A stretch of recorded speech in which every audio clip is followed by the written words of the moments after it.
Welcome to The Ally Effect with Allyson Blythe, authentically living life your way.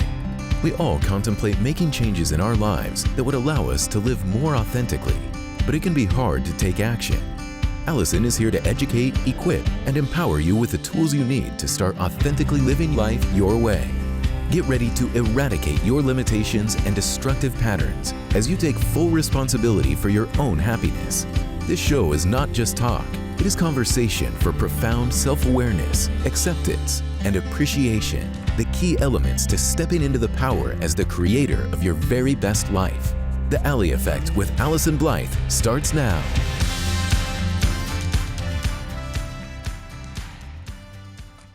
Hey everyone, welcome. You're listening to The Ally Effect with me, Allyson Blythe, certified life coach and licensed clinical social worker.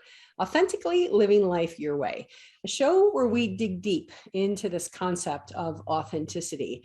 It seems as though it could be such an easy concept, and yet in today's day and age, we realize that it's actually a lot harder than it seems. You can join me the first and third Thursday of every single month right here on Transformation Talk Radio as we dig deep into this concept of authenticity, offering actual tools, tips, and resources to help you along the way of authentically living life your way. It is definitely my mission in life to educate, equip, and empower the people that I work with. This is a great opportunity to be able to do that. We have been doing a lot of talk lately about this idea, this misunderstood book that I wrote several years ago at this point. It's an opportunity for us to talk about practical tools and actually have some real talk. And we're going to do this at a new level today. This idea of authenticity, it's how I offered the very first show, this idea of William Shakespeare's "To thine own self be true." Sounds like an amazing topic, and certainly it should be something that's easy enough, right? Like showing up in the world as ourselves. So why in the world does it get so complicated? What is it that happens that really doesn't allow it to pan out that way at all? We all know that it's definitely not as easy as it sounds, and quite frankly, can be one of the scariest things to show up authentically and vulnerably. It's my hopes that this is an opportunity to show you some opportunities, some help along the way so that you don't feel quite so overwhelmed, paving this path with actual tools and resources to helping you authentically live life your way. Today, we're going to continue the conversation. We've been using a lot of different building blocks, and we've been rolling along multiple episodes. The last two times we've talked about this thing called the S.O.S. Toolbox. This is a topic very near and dear to my heart as it stemmed from that personal existential crisis I wrote about in Misunderstood. I've mentioned several times this moment in life where I lost my you-know-what over a banana, that crisis point in my life that served as a huge wake-up call to look at what I was doing and the ways that I was functioning and relating in the world. Even as a therapist, with all those degrees on the wall, the certificates that I had years of training, learning, and leading hundreds, if not thousands of people through this idea of authenticity, I hit my own wall and had to face some really hard truths about who I was, how I was relating, my lack of boundaries, and even my tangled expectations of people. It was from that crisis point that I set out on my own journey. Kind of everything had hit the fan, kind of burned down, and it was a course I needed to take for myself to learn how to do things very differently. It was hard because there was no roadmap, right? There was no way for me to really understand what I needed to do so differently.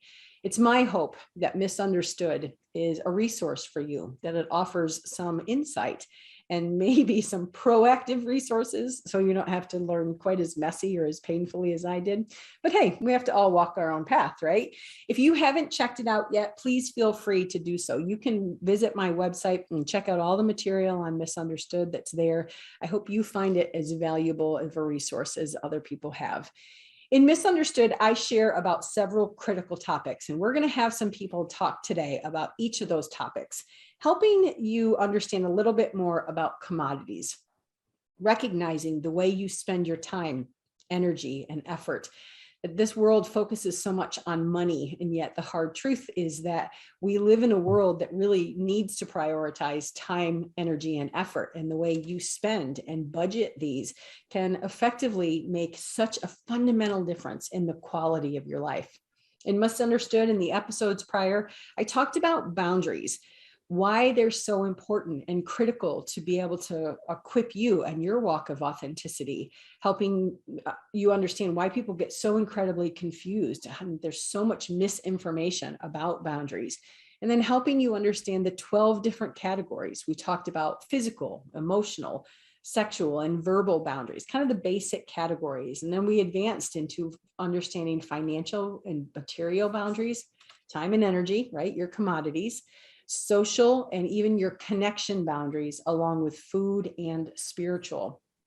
All of those have been covered in past episodes. So do yourself a favor and make sure you get yourself educated and equipped with all of those resources that are available in those past episodes. We're going to be touching on some people's experiences today with some of those tools. We also have addressed the past 2 episodes, this S.O.S toolbox. Maybe the message of save our souls, save our ships, as many people may know it. My hope is that through this S.O.S toolbox, you actually have a different frame of reference, that you actually have a sense of self that I like to refer to. This is a toolbox, 10 dynamically designed tools to support you in this idea of navigating day-to-day life, what we all refer to as maybe this adulting concept, that you can feel more equipped in dealing with things like conflict, stress, vulnerability, hard conversations, difficult decisions, and the ability to actually act in your own best interest as you trust yourself to be your own natural guide. Sounds pretty good, doesn't it? Right? It's like the idea of authenticity. It sounds so basic and so easy. And yet, I don't know about you, but these were not tools that I was well equipped with. This is not information that I learned with all of the education and training I had. Even I didn't know how to advance in some of this work until I had to dig myself out of this turmoil. So what are these S.O.S toolbox? What are the tools that are in this? And there's 10 that we're going to talk about. Self-anchoring, self-awareness, self-compassion, self-defining, self-honoring, self-permission, self-referencing, self-respect, and finally, self-responsibility. As I've said, if you don't know what we're talking about, go ahead and listen to those past 2 episodes so that you do have the equipment involved in this S.O.S toolbox. The last 2 episodes walked you through each tool specifically. Today, we're going to be taking this learning to a whole nother level. It's one thing to have head knowledge, to learn about the creator of these, like share and offer her perspective about it. But today we're going to take it home a little bit further as we get the help of a few listeners. These 2 amazing women have actually taken the time to learn and practice and apply these tools to different experience in their lives. It's been fascinating to introduce them to these tools and watch them in different capacities learn a lot of the material about commodities, about boundaries, and definitely now this S.O.S toolbox. Today, we're going to hear about their perspective, what worked for them, and how they benefited from this toolbox. So today, ladies, I would like to introduce you. I want to welcome both Lacey and Alex. Hi, ladies. Hi. Hi.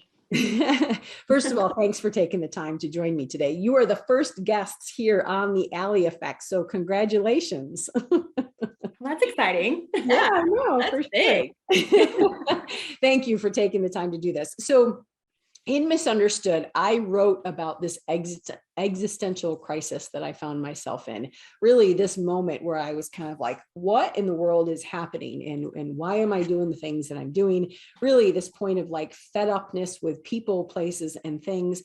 And I wonder, as we open up the floor for each of you today, is there something similar that happened in your life that really brought you to the point of the work in Misunderstood? Or was it something completely different? Who wants to go first?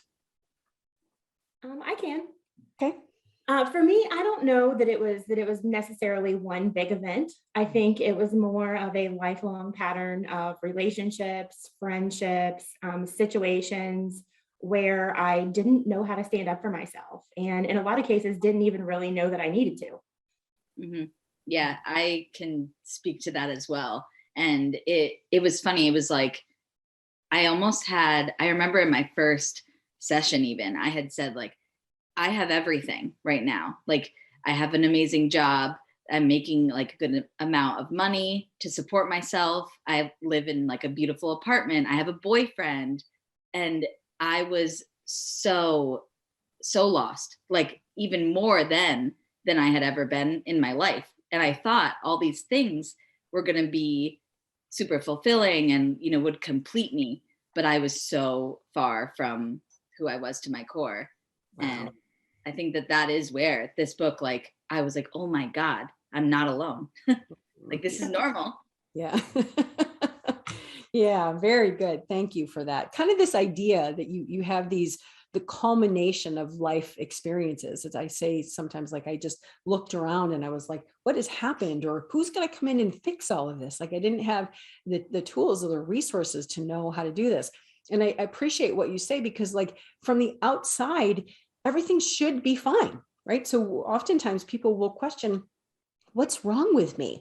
I know for me, I got to this point, I had been doing this same behavior for so many years. And then like suddenly it felt like it wasn't working anymore. So it sounds like you can relate to some of those patterns too. Definitely. Yeah.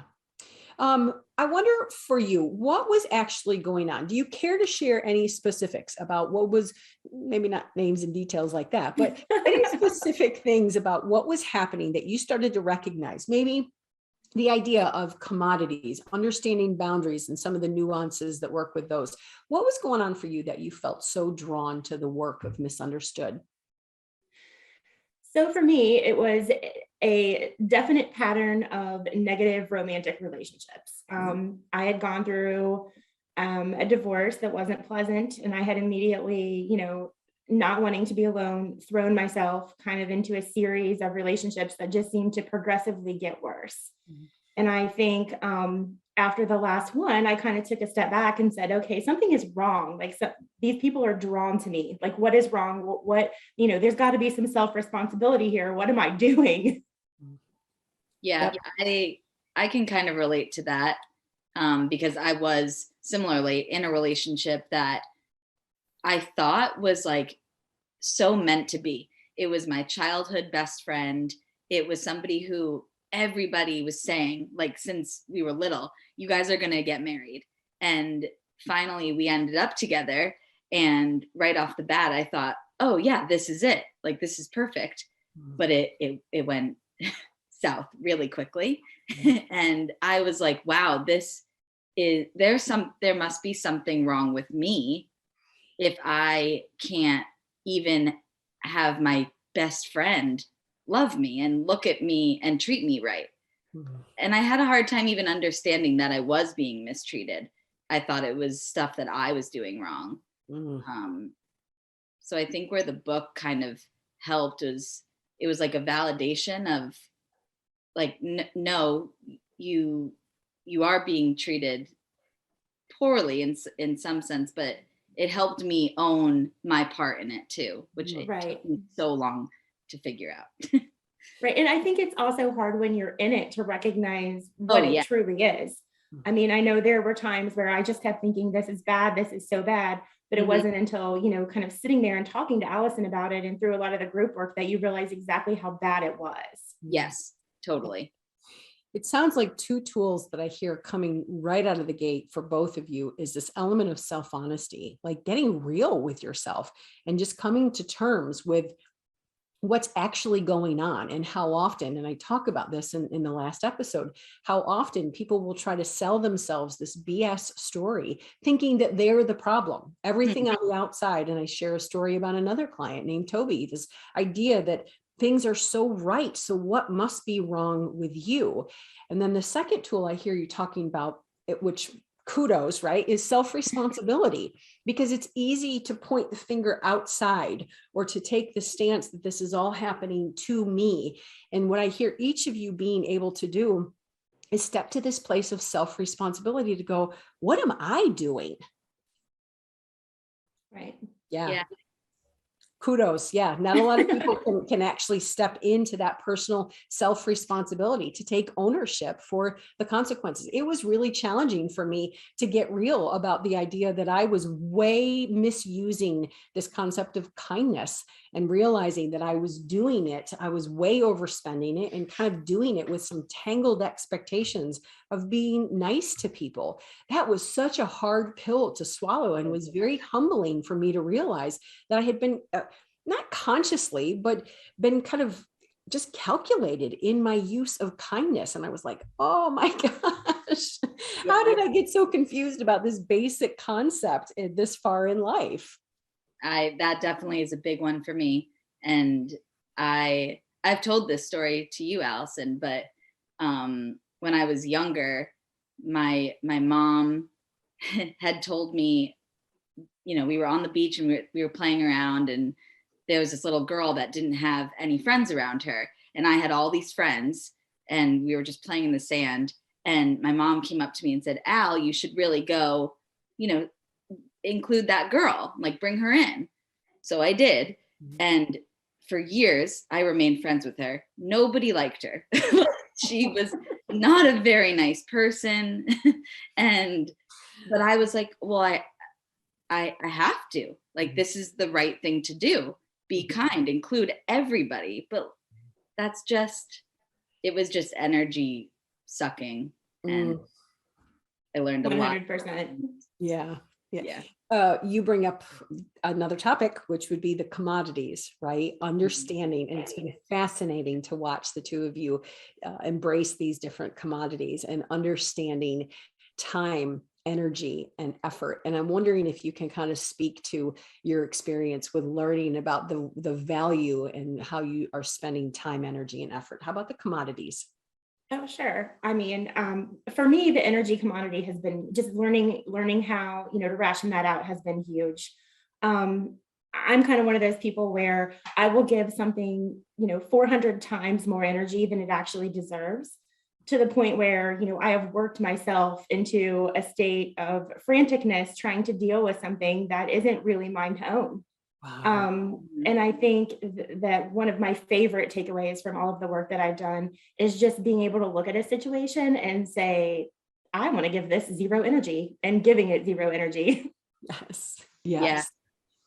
Totally. I feel like I've worked so much on it, through my work with Allyson and this book, that I've gotten into this state where I'm not even conscious necessarily of like choosing like yes or no. It's just when I'm feeling in that flow energy, it just, everything is like rolling, and I'll look back and I'll be like, wow, that was like that flowing energy. And now I'm forcing things way too much, pause and reevaluate. And that's where the self-awareness comes in too.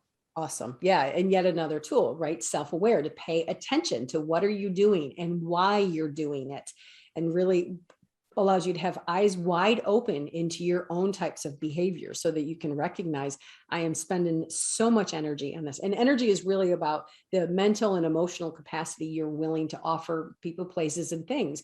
And that kindness element of how often we are overspending this dynamic of kindness, thinking that it's the right thing, and yet making us exhausted, depleted, irritable, all that kind of stuff. We need to take a quick break, but when we come back, we're going to continue this conversation that is rolling along with commodities, boundaries, and next, the S.O.S toolbox. We're going to address this topic of boundaries a little bit deeper. When we come back, we're going to just keep on rolling with this conversation. You're listening to The Ally Effect, Authentically Living Life Your Way, with me, Allyson Blythe, certified life coach and licensed clinical social worker. We will be right back.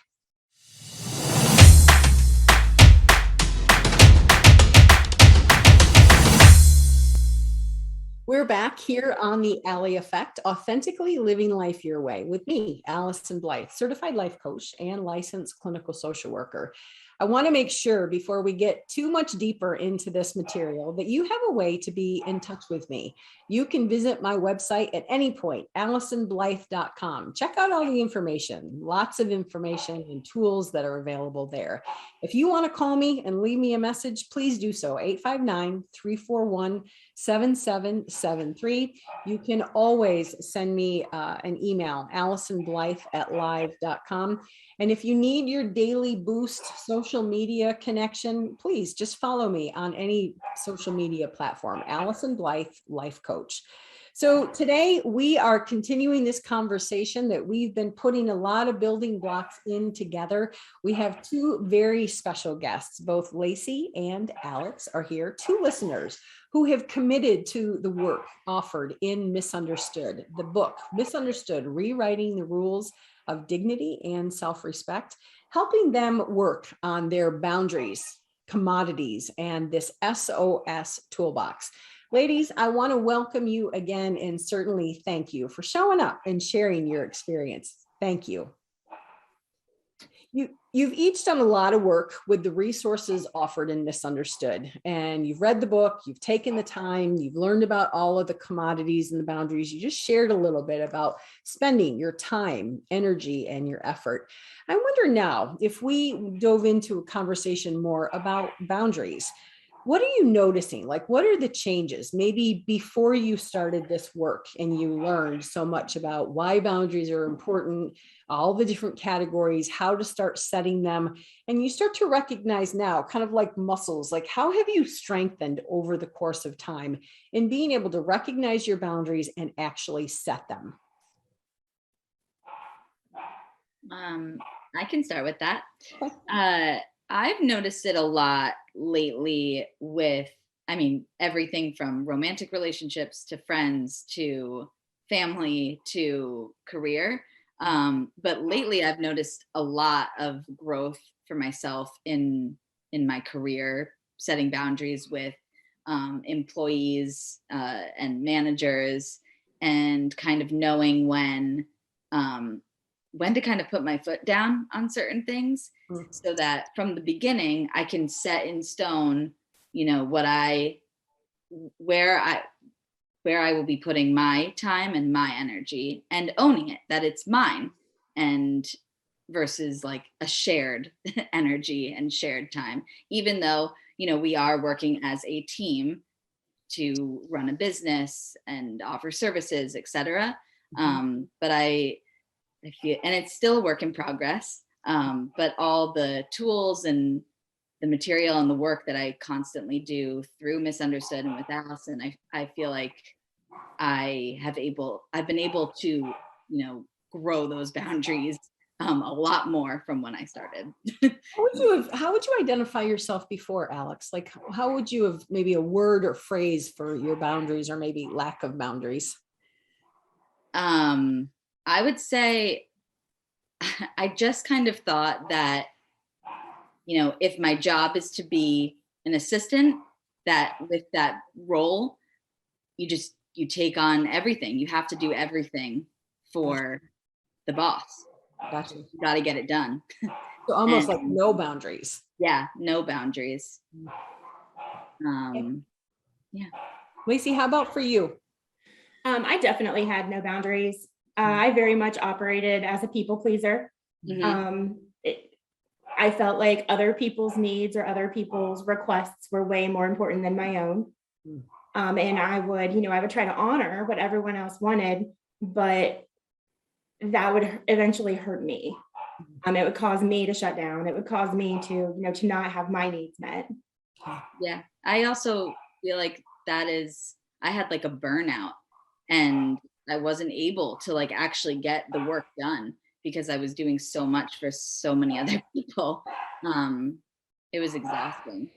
Well, it shows the good point about commodities, that if we had a fuel tank and we ran it, to empty, we would recognize I'm out of gas, right? Or if we had a budget, maybe we had $1,000 and we spent and spent and spent and spent and spent, we would recognize the depletion that happens. And yet oftentimes with energy or with effort, we kind of we're like, I should just give more. I just have to do this. I have no choice. and we're overspending this energy and this valuable commodity, kind of like to your point, that you become exhausted or overwhelmed, or kind of just the sacrificial element that works against you, and thinking again that it's what you have to do or what you should be doing. And some of it sounds like you started to, again, take some self-responsibility, but also some awareness of like, what am I doing? And in that tool of self-honoring, aligning your behavior by pushing back and actually setting some boundaries. Lacey, do you have like a perspective? You said no boundaries. Could you summarize maybe like a word or a perspective about what your boundaries might have looked like before some of this work? Just non-existent. Yeah. I mean, nothing. I'm the yes girl. Like, what do you need? Yes, I'll do it. I'll make it happen. Or, I didn't know how to say no to people. And I would find myself agreeing to things, and not even just, in a work situation, but in friendships or in relationships, I would agree to things I didn't want to do because I felt like I had to. Yeah. Yep. Me too. And I felt like once I said yes to one, it was like a ripple effect. Like it just was never ending. And it's similar to that, like what we were saying earlier about attraction, like with romantic relationships, I was attracting friends that would just, take and take and take. Mm-hmm. And because I was giving and giving right for ending. And at that point, self-responsibility, you're doing it to yourself. Yeah. Yes. And not even knowing it. Right. Like somebody mentioned the idea of including everyone, right?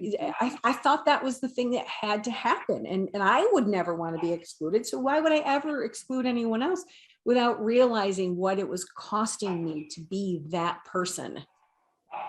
Yeah.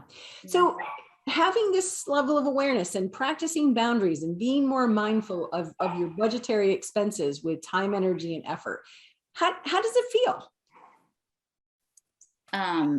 I have been noticing, and I've been writing this down a lot lately too.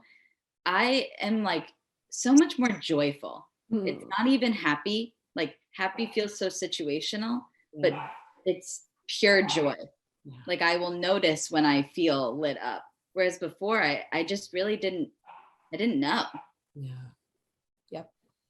I think it's very empowering. It puts you more in the driver's seat of your own life. And then the things that happen because of the boundaries you're enforcing or the decisions that you're making are your own to own. Mm-hmm.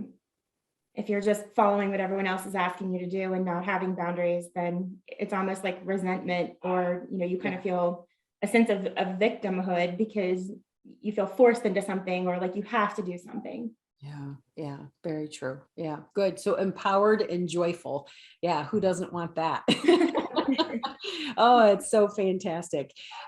We have talked before about this S.O.S toolbox, the sense of self, and kind of understanding that when a lot of us start this work, it's kind of like, this is kind of how we're showing up in the world, or maybe more like this. And really the goal of that S.O.S toolbox is to offer a solid sense of self. So some of the tools that we talk about: self-anchoring, self-awareness, self-compassion, self-defining. I go over and over and over these because I think they're really important to tune your attention to. Self-honesty, self-honoring, self-permission, which is totally fun, self-referencing, self-respect, and then self-responsibility. I wonder, ladies, since you have taken the time to really practice these tools, and you've read the material and you've taken the courses and all of that kind of stuff, you've had some experience and practice with the toolbox by now. I'm wondering, how well equipped do you feel for navigating life? If you had to identify, kind of the same as before and after when we talked about your boundaries, if you had to consider yourself before you started doing this work, how well equipped did you really feel versus what's different now? I actually remember my first session with you. I had said, I will never forget this. You had asked me, what brought me here today? Mm-hmm. And I said, well, I feel a little shaky, but I just think that I need, tools to like function and process all these emotions that I'm feeling that I don't even know what the definitions of these emotions are. Little did I know, I'm still here today. I'm still very eager to learn more. But I definitely, it's pretty crazy how different of a life I'm living since I started, and in a beautiful way. And I just feel like I'm awake. Oh, wow. Awake. Yeah. I mean, again, isn't that part of the goal too, to be in tune and conscious of our own life? Awake. Yeah. Cool. You know, for me, it's like before the S.O.S toolbox, I didn't have, you know, the tools to deal with my life. You know, for me, I think self-anchoring has been huge. Allyson, I know we've talked about this before, but I feel emotions very big. Yeah.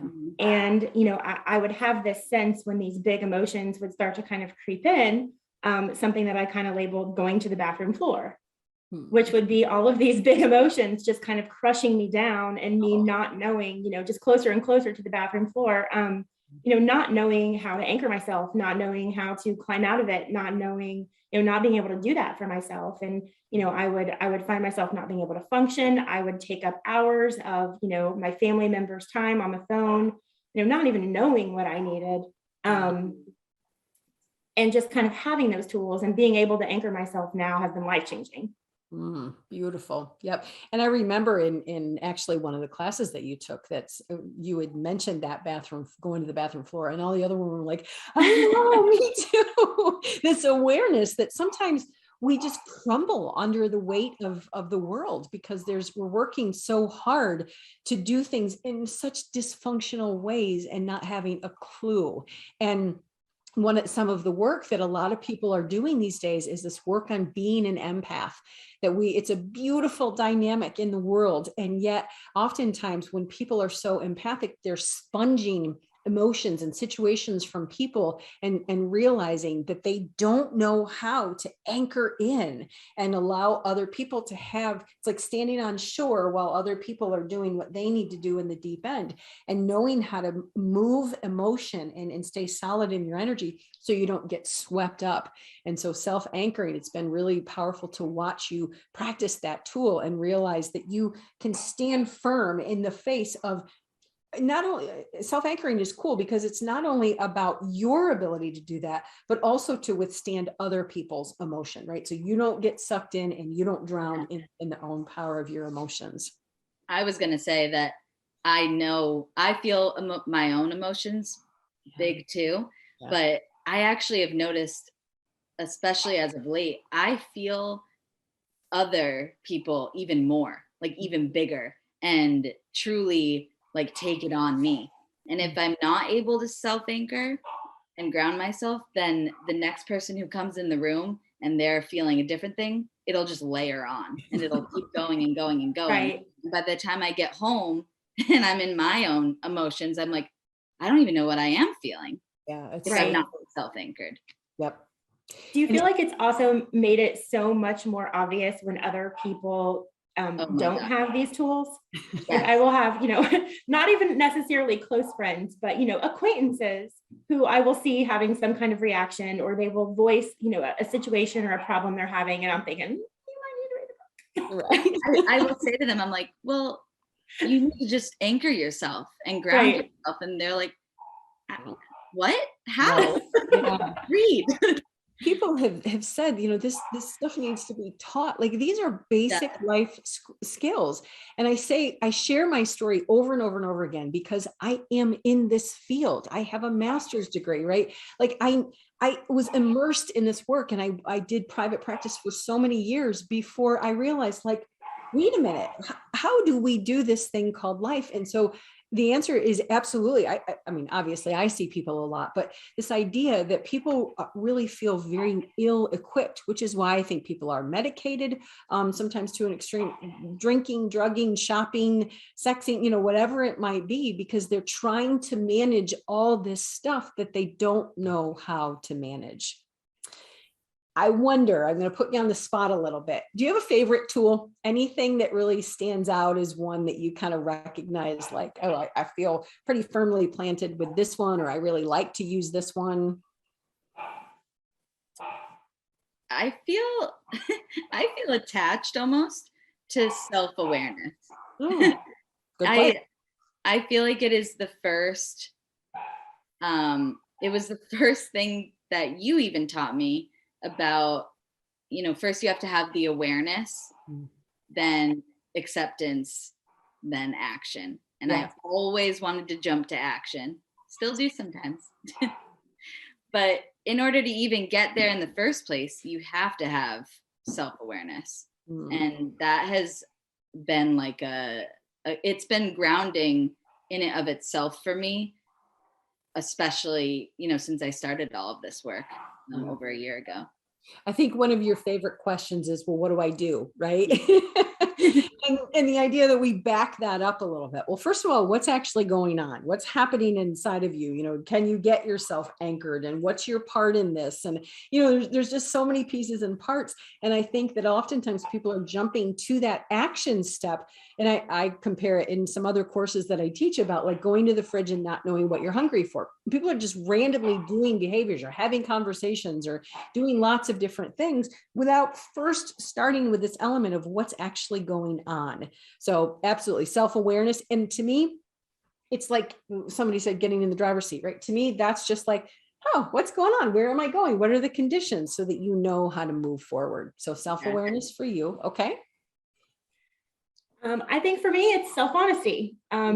Probably because that was a big one that we talked about and tried to deal with earlier when, I was talking to you and you were saying, I don't think you're really being honest with yourself about what's going on here.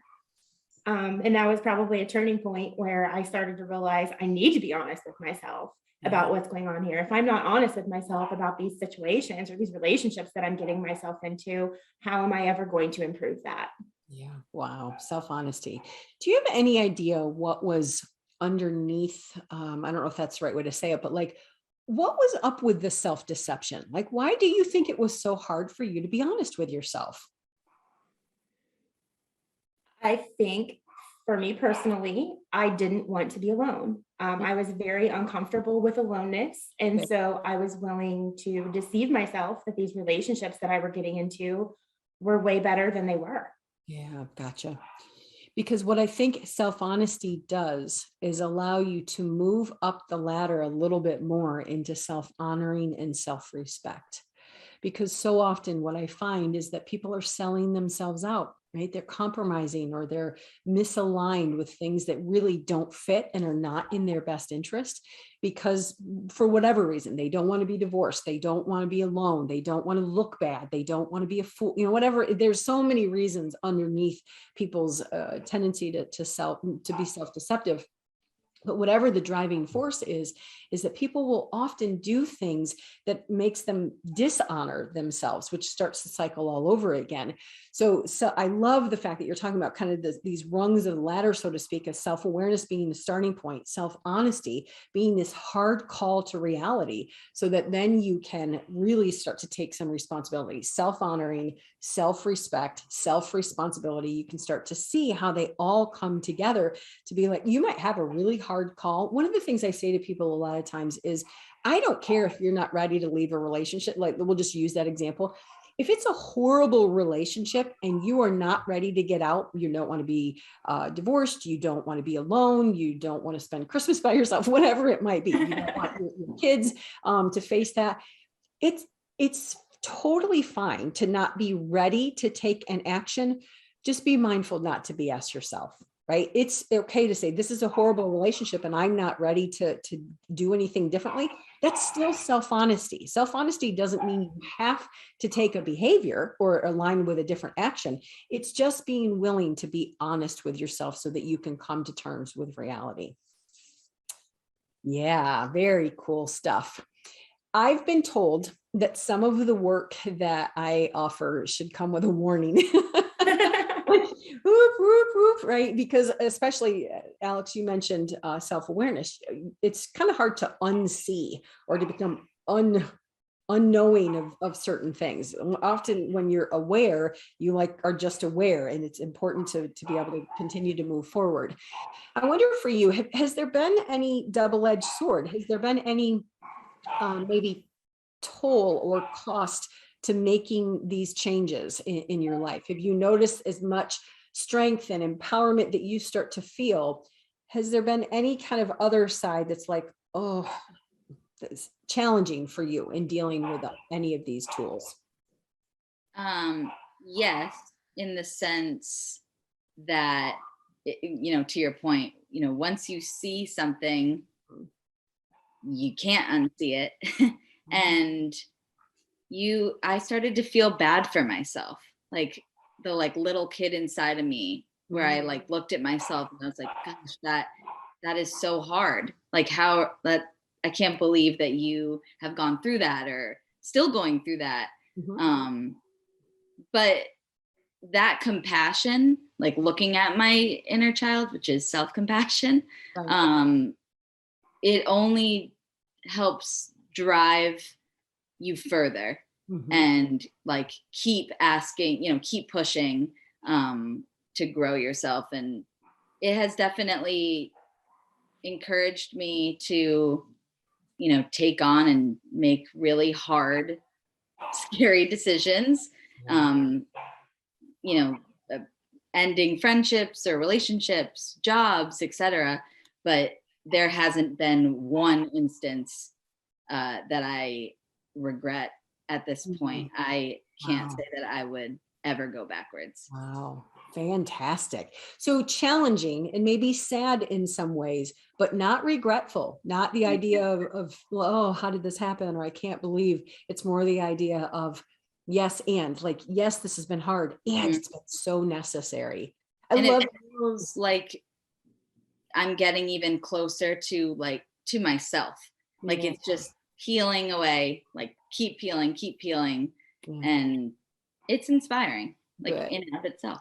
Yeah, I think that's why this was the next step of the journey, is authentically living life your way, is because to show up authentically without these tools, I mean, that's like worlds apart, right? Like I'm the people pleaser, codependent, enabling person who has no boundaries and no sense of self, but I'm going to authentically live life my way. Who would know how to do that? That's kind of these building blocks that I hear you saying.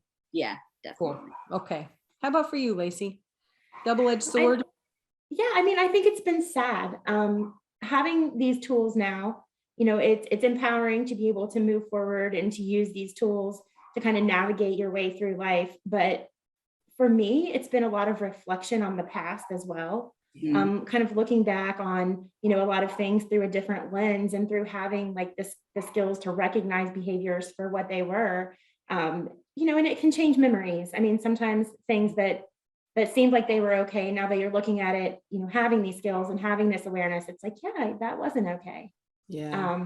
So that piece of it has been sad, but it's definitely better to move forward with them. I think you bring up a good point, though, that sometimes there's grief work associated with this. Like we've lived a lot of years, some more than others, right? Some of us have had a little more years of the practice of the dysfunction, that there is a level of sadness and regret, which is why I think self-compassion and self-honoring are so important, because no one does these things because they want to be unhealthy, or we learn these capacities. And I talk about that a little bit in Misunderstood, that most parents are just trying to teach their kids your mom was trying to teach you how to be a kind person. She had compassion for that little girl who was playing by herself. But the imprint that those messages have, and again, maybe being an empath, kind of this idea that we take a message like this. I write about an experience where I was ridiculed by some peers, or called a show off, and how that imprinted my sense of self and my willingness to show up. It's seeing this lens of grief and compassion, to be able to understand, not to blame anybody, but to understand how these individual experiences really did shape. And I think the piece that feels really empowering to me is knowing I don't have to be 90 doing that work, right? I don't have to look on my deathbed going, oh, this life of mine, and the pain and the ridicule and the resentment that I felt. I have some grief. I've done a lot of grief work about the decisions I've made. And now this empowerment of like, what's next, right? So with that being said, I'm curious about something, two things before we wind up for today. Is there anything that you really would acknowledge for your younger self, the self that existed before you did this work? That's one question. And then the second question would be any encouragement for readers. If they're hearing your experiences or they're just beginning this, what would you say to your younger self? And also, what kind of inspiration or encouragement would you like to give some of the listeners?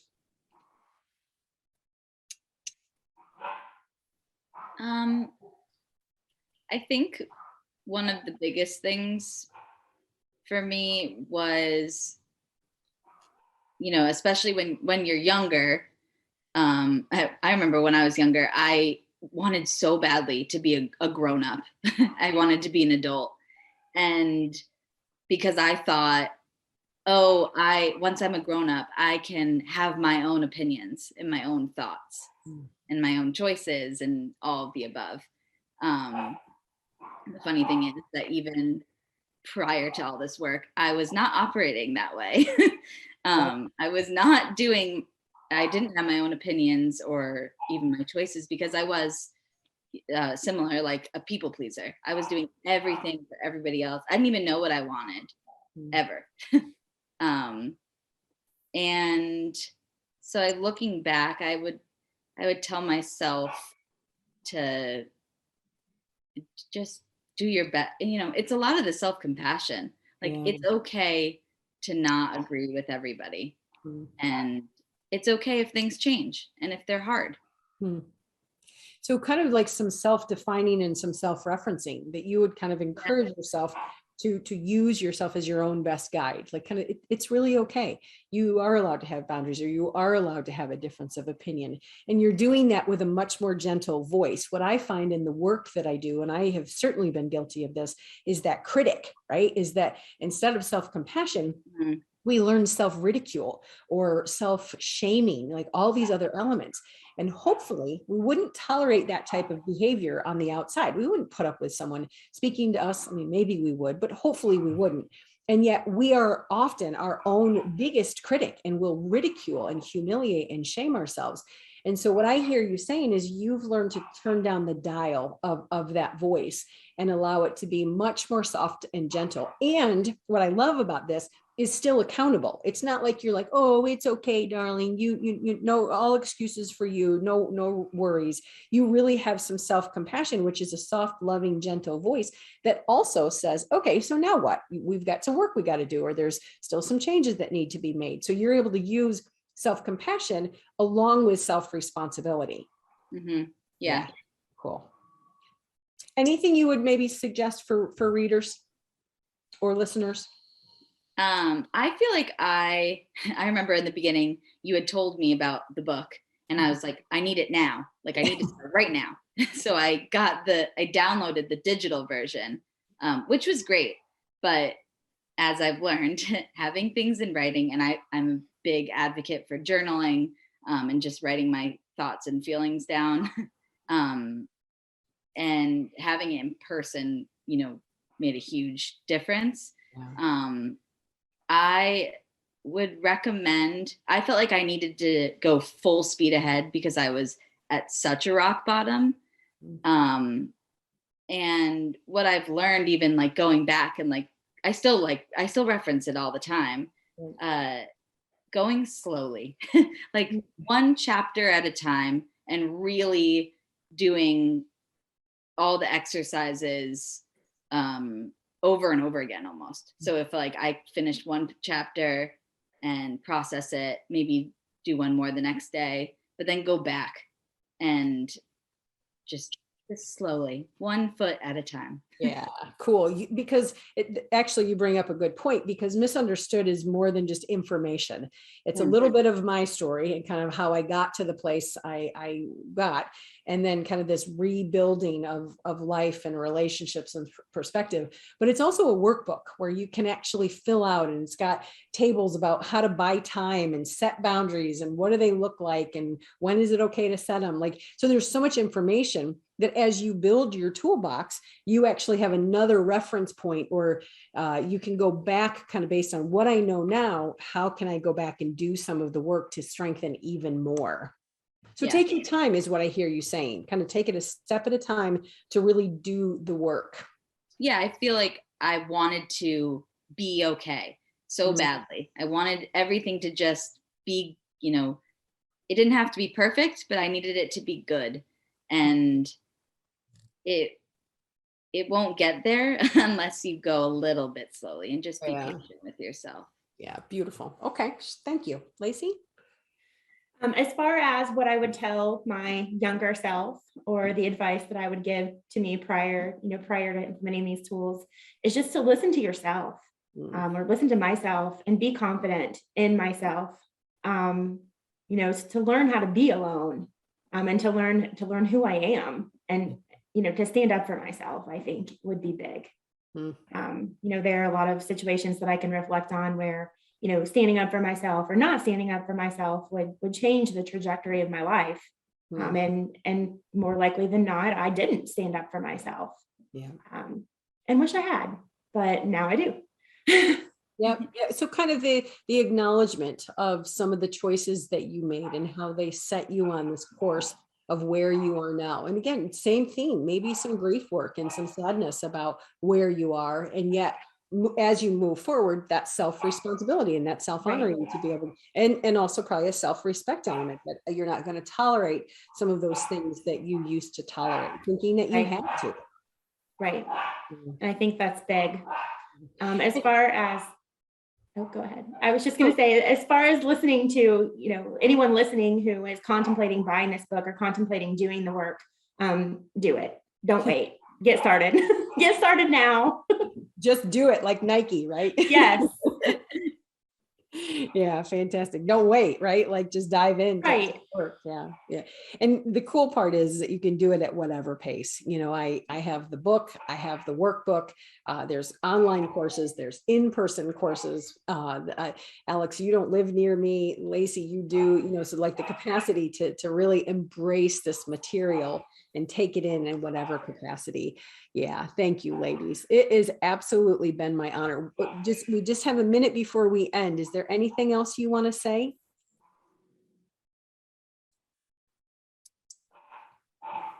I don't have anything. Thank you so much for the invitation. It came at a perfect time. And for me, I really feel like being here and hoping to encourage other people to do these things is a little bit of a final step for me. Yeah, fantastic. Kind of seals the deal, huh? Yeah, me too.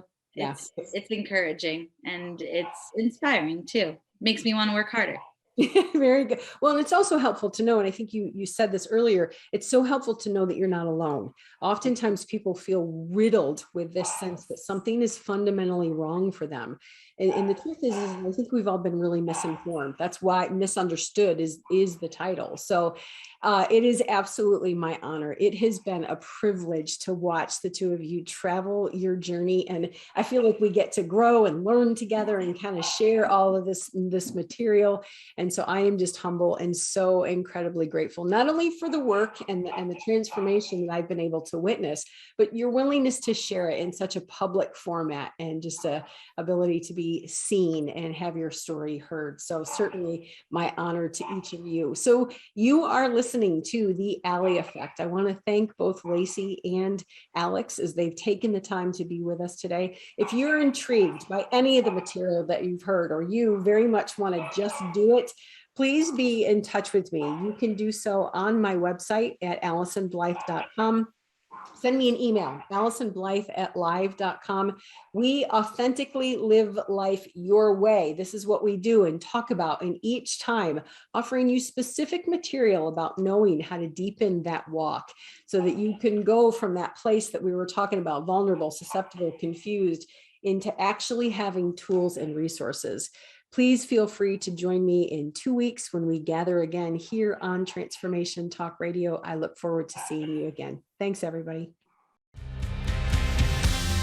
Thanks for tuning in to The Ally Effect with Allyson Blythe. The moment you decide to take control of your own well-being, you start the journey of authenticity. Tune in next time for more empowering conversations and practical tools to help you shed your fear, worry, comparison, and less than beliefs. Stick with us as you step into the driver's seat and head off onto the road of success and happiness. Your best life awaits.